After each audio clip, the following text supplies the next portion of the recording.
All this conflict and problems that we have, what is the root of all this? Why are we like this? Are we just destined to be crazy? Are we just made to be this way from the very beginning and there's no way out? Are we just doomed to keep repeating the patterns of our past and keep reliving the trauma that we've been through? Or is there something that we can figure out or do that can transform the nature of our relationship?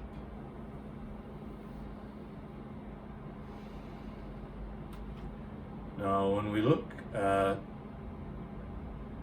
the whole history of humanity, we see that this has always been the case. There has always been war, there has always been rape, there has always been tribes or groups of people who force a kind of inequality or enslave people or wipe them out for their own agenda. And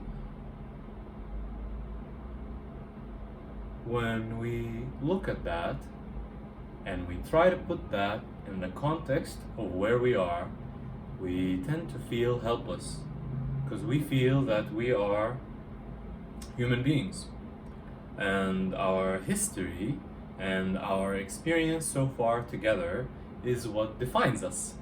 And so because we are this thing, our past, that we define ourselves by, then there's no way out. And that's it. We're doomed, we're stuck and destined to always have war, to always have inequality, to always have discrimination and oppression and all this drama that we have been creating out of ourselves. But when we look at how human beings first came to be,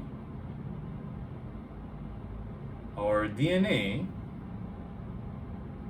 shows that in it is the same stuff that other lives have in them. Very primitive life, like a fruit fly has. We have the DNA of the fruit fly in our DNA, but we have so much more other information, and there's so much more genetics that we express a different pattern of it. And when we look at fossils, when we dig into the ground, deep and deep and deeper, there we don't find mammals, we don't find human beings from the very beginning of life. We find dinosaurs and plants and insects and primitive life. And so evolution has taken very, very long. It has taken us so long to get to this place today where we're able, on this technology, to communicate and put together the story of what's been happening. And this whole thing, the reason it is the way it is, the biggest root is in the history of life on this planet. Because our planet has been through such catastrophic, unbelievable kinds of change that has just absolutely had forcefully transformed life for every creature on this whole earth. Just like today we experienced the pandemic, there were changes that affected everything.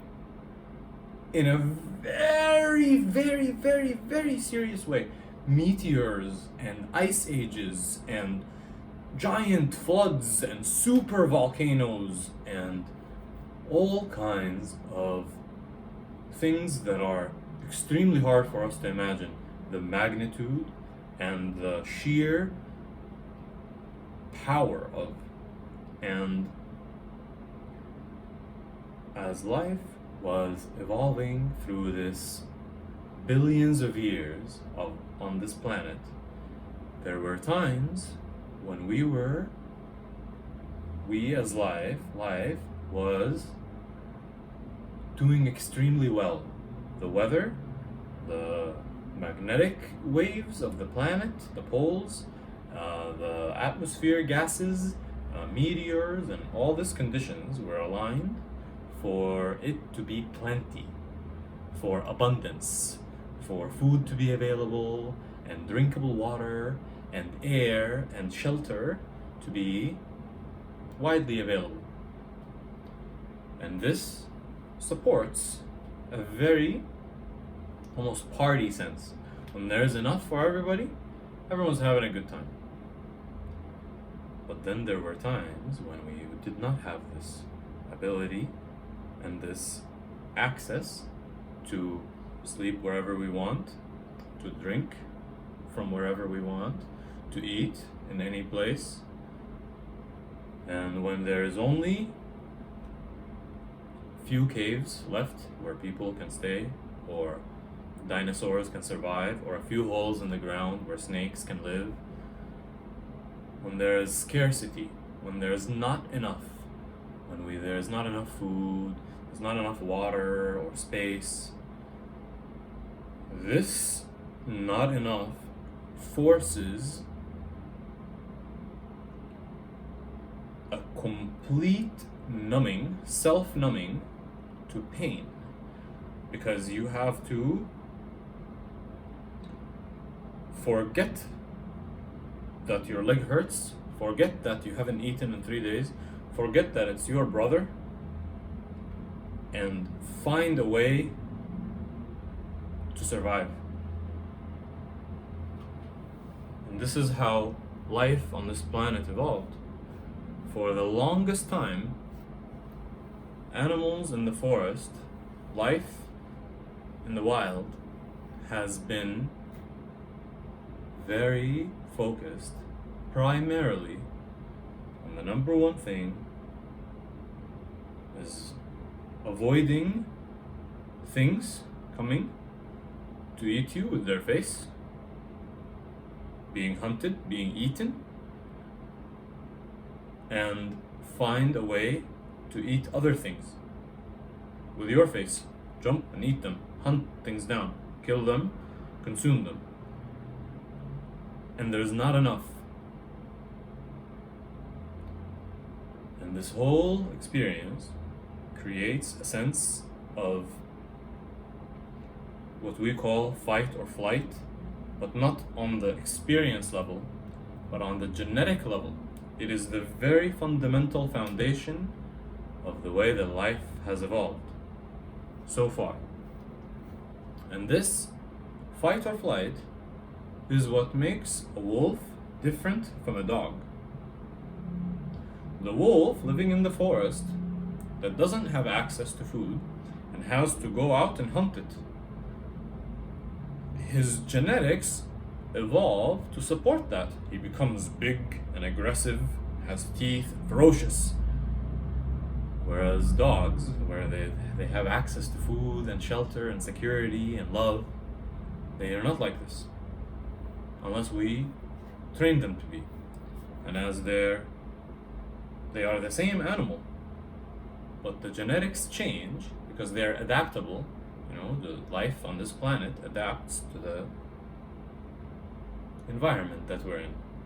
Because we are adaptable, genetics are adaptable, the wolf changes into a dog as they are embraced by abundance, by security, by a lack of survival consequences, where they're not every single day have to worry about being eaten and having to eat some other animal, and every day is about life or death. But they relax, they're more secure, and this allows them to become the animal that we love so much, instead of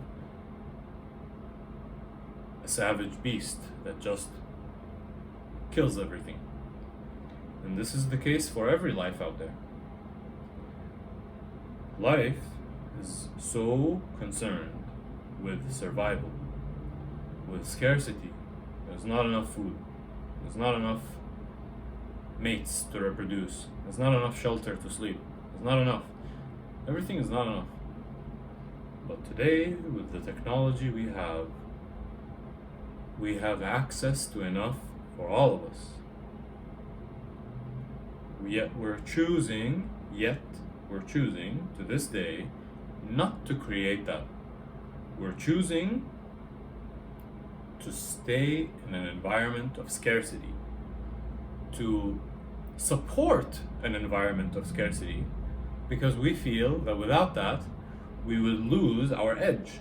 We would lose our drive to grow and work and do stuff. Because 5,000 years ago, people were able to produce enough food to have cities and civilizations and empires, with cattle pulling plows on farms.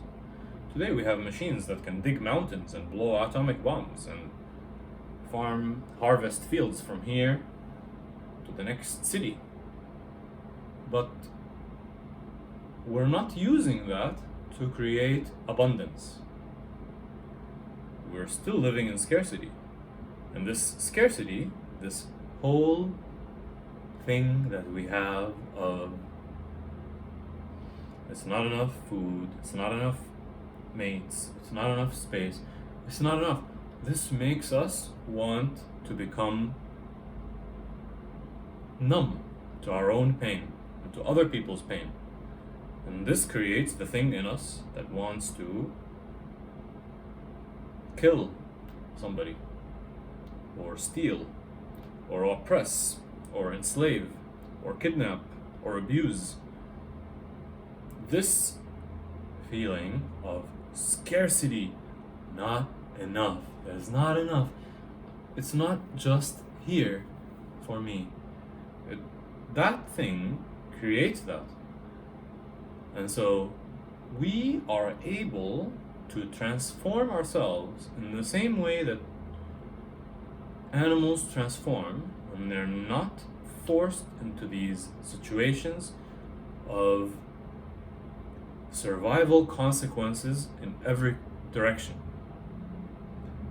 This is part of the reason why certain therapies today use that concept, where you sit and talk to somebody in a space where your privacy and your security is guaranteed. And maybe they give you a substance like MDMA or psilocybin that helps you open up even more and feel even more secure, even more open, even more like in this feeling, in this chemistry of abundance, that it's okay, that there is enough, that there is so much, and we're stuck in this feeling of there's not enough. So the guy who even has 17 castles and 18 private jets and 3 world banks, he still feels like he doesn't have enough. He wants more and more, because it's at such a deep level, and we don't face it. We don't consciously look at this and say, we see it. Because when we see it, that's when real change can happen. If you're sitting wrong, or eating something wrong, or doing something, answering a question the wrong way, but you don't even know it, there's no way you're going to change that. So awareness is where change happens. And for the longest time, we haven't had the chance to be aware. So we were busy. We were busy making food. We were busy working. We were busy surviving. But now we're at a place where we can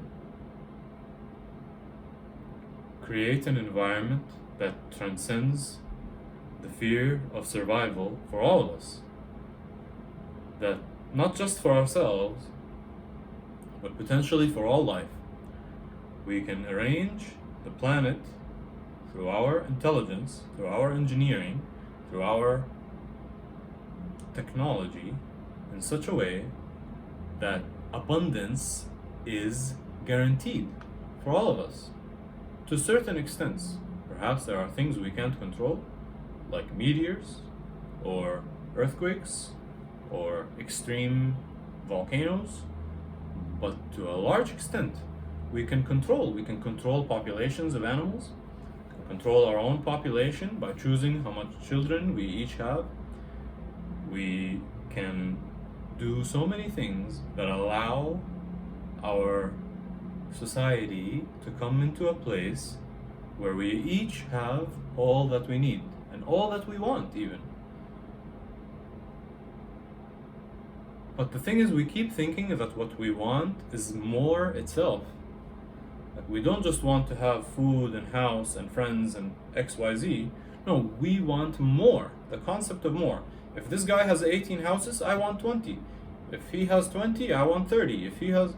But this is just that pattern of feeling that there's not enough. Again, being expressed. This feeling of not enough. I'm not enough. What I have is not enough. This stuff is not... It's not enough. And this is what we have evolved through billions of years and can change through a moment of clarity.